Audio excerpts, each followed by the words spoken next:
पिछले दिनों कई आग लगने की घटनाओं से बीएमसी ने आज भी सबक नहीं लिया। कांदिवली में बीएमसी के अधिकारी एक और बड़ी दुर्घटना को निमंत्रण दे रहे हैं। जी हां, इस वीडियो को देखने के बाद आप कह सकते हैं कि कैसे प्रशासन इन सब स्थिति को नज़रअंदाज कर रहा है, जबकि इसकी शिकायत पुलिस, नगर पालिका ऐसे तमाम संस्थाओं पर दी गई है। इसके बावजूद यहां पर कोई कार्रवाई नहीं हो रही है। क्या है पूरा मामला? इसकी जानकारी बीजेपी चारकों विधानसभा के मंत्री और समाज सेवक शिव कुमार यादव ने दी। तो आइए सुनते हैं इस मौके पर समाज सेवक शिव कुमार यादव ने क्या कुछ कहा, ये आपको सुनाते हैं।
शिवाजी, किस विषय को लेकर आज आपने ये प्रेस कॉन्फ्रेंस लिया? मैंने प्रेस कॉन्फ्रेंस से लिया है कि जो लोगों के साथ जिंदगी का खिलवाड़ करने जा रहे हैं, एक आजाद दमाल करके एक व्यक्ति हैं जिनकी 19 केजी की प्राइवेट वाटर की एजेंसी है कांदिवली के शिवाजी संकुल में, जहाँ पे 53 बिल्डिंग गोल्ड वहाँ पे 53 बिल्डिंग का एक वो है। उसके बाद उसके आजू बाजू बहुत सारी बिल्डिंगें हैं, मतलब 70 से 80 बिल्डिंगें वहाँ पे है। लाखों की संख्या में वहाँ पे लोग रहते हैं। वहाँ पे उनकी 15 से 20 ट्रक बाटले से भरी हुई गैस से बाटला भरा हुआ खड़ा होता है, जिससे कभी भी, अगर मैं प्रशासन का ध्यान आकर्षित करता हूँ कि जिससे कभी भी वहाँ पे दुर्घटना हो सकती है। अगर कभी वहाँ दुर्घटना हुई तो कम से कम 1.5 से 2 किलोमीटर के रेंज में इसका नुकसान होगा और हजारों की संख्या में जाने जाएंगी। और जो माल का, जो पैसे का नुकसान होगा, जो जमीन का नुकसान होगा, जो घर का नुकसान होगा, वो तो बहुत उसकी कीमत बहुत अलग होगी, लेकिन कम से कम हजारों की संख्या में जाने जाएंगी। क्योंकि आपको मालूम होगा कि कुछ दिन पहले ही मीरा रोड में एक ट्रक से एक गैस सिलेंडर फटा था और 12 लोग मरे थे। तो यहाँ पे तो 15 हैं और एक ट्रक में कम से कम 250 से 300 सिलेंडर आते हैं। मतलब 15 ट्रक, मतलब 5000 से ऊपर उनके बाटल भरे हुए, गैस के बाटले भरे हुए वहाँ पे खड़े रहते हैं। तो आपने इस चीज़ की शिकायत कहाँ की और अभी तक क्या रिप्लाई है उस चीज़ का? मैंने इस चीज़ की शिकायत फायर को किया है, मैंने इस चीज़ की शिकायत MMRDO को किया, क्योंकि उससे लगा हुआ प्लॉट MMRDO का है। अगर कभी वहाँ पे आग लगती है, विस्फोट होता है, तो एमएमआरडीए का भी नुकसान होगा, जिससे हम उस काम में ढिलाई होगी और जनता के लिए जो एमएमआरडीए काम कर रही है उसमें भी रुकावट आएगी। शिकायत देने के बाद अभी तक एमएमआरडीए, पुलिस और एजेंसी से किस तरह का रिप्लाई आया और कार्रवाई क्या हुई? अभी तक उसके ऊपर मुझे लगता है कोई कार्रवाई नहीं हुई है। और वहाँ पे कुछ उसका पर्सनल गोडाउन है कि किस तरह है, क्या है? उसका कोई गोडाउन वहाँ पे नहीं है। तो आप प्रशासन वो से क्या मांग अनऑथराइज्ड रूप से रोड पे गाड़ियाँ ट्रक खड़ी करता है और वहाँ से ही डिलीवरी कराता है। प्रशासन से क्या मांग करना चाहते हैं? मैं प्रशासन से ही मांग करना चाहता हूँ कि प्रशासन का ध्यान मैं आगे करता हूँ इस पीसी के माध्यम से कि उस पर कड़ी से कड़ी कार्रवाई की जाए, लोगों के जान माल से जो खेलने का काम कर रहा है उसे बंद किया जाए। तो ये कितने समय से आप देख रहे हैं कि इस तरह से वो ट्रक, गैस से भरी हुई ट्रक है जो वहाँ उस जगह पर खड़ी होती है? वहाँ के सोसाइटी के लोगों का कहना है कि 4-5 साल से ट्रक वहाँ पे खड़ी करता है। छोटे मोटे वारदात हो चुके हैं, इसमें वो सेटलमेंट कर लिया है, लेकिन अब सोसाइटी के लोगों ने भी वहाँ पे अग्रेसिवली रूप लिया हुआ है। कुछ लोग मेरे पास भी आए थे, बोले ये बड़ी समस्या है। उन लोगों ने वीडियो भी मुझे दिए, फोटोज भी भेजे हैं कि यहाँ ये बड़ी समस्या है। केतन नाम के एक जागरूक व्यक्ति ने पुलिस कमिश्नर को भी फोन 2 तारीख को उन्होंने ये लेटर दिया हुआ है, अभी तक इस पर कोई कार्रवाई नहीं हुई। उसके बाद मैंने भी लेटर दिया है, फायर को दिया है, डिप्टी चीफ फायर को दिया, एमएमआरडीए को दिया मैंने लेटर, मैंने पुलिस कमिश्नर को भी लेटर दिया, बहुत सारे जगह मैंने लेटर दिए हैं, जिसका अभी तक कोई कार्रवाई नहीं हुआ है। लेकिन आपको क्या लगता है उसमें पुलिस कुछ मिली हुई लगती है आपको? किसके ऊपर कुछ? देखिए मैं प्रशासन के बारे में कुछ नहीं बोलूँगा।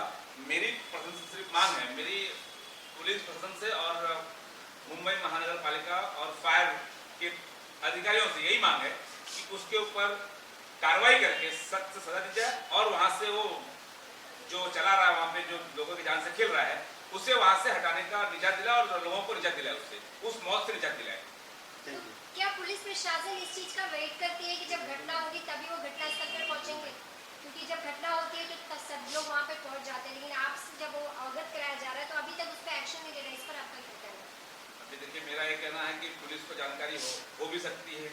अगर पुलिस को जानकारी है, अगर केतन भाई ने 2 तारीख को लेटर दिया हुआ है तो पुलिस को जानकारी ऑब्वियस हो गई होगी, तो पुलिस ने उस पर एक्शन करना चाहिए। मुझे ऐसा लगता है कि प्रशासन अभी सही में वेट कर रही है कि वहाँ पर घटना होगी तो हम करेंगे, लेकिन मेरा उनसे विनती है कि घटना घटने से पहले उस पर कार्रवाई करके लोगों की जान को बख्श दिया जाए।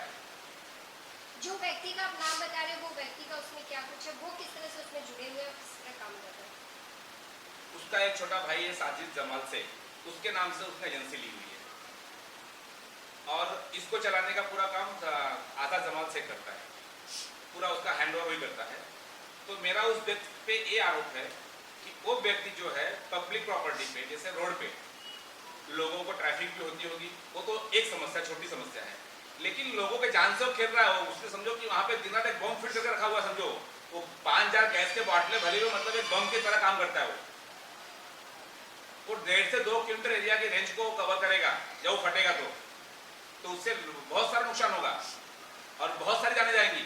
मतलब हम एक तरह से मौत से खिलवाड़ कर रहे हैं।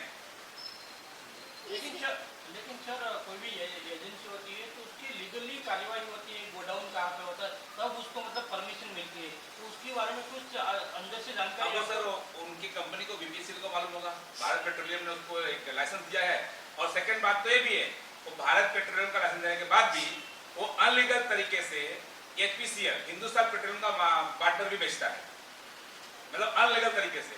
तो कहीं ना कहीं वो कालाबाजारी कर रहा है और गलत धंधे कर रहा है। वो सिर्फ अपने चंद फायदों के लिए लोगों की जान से खेल रहा है।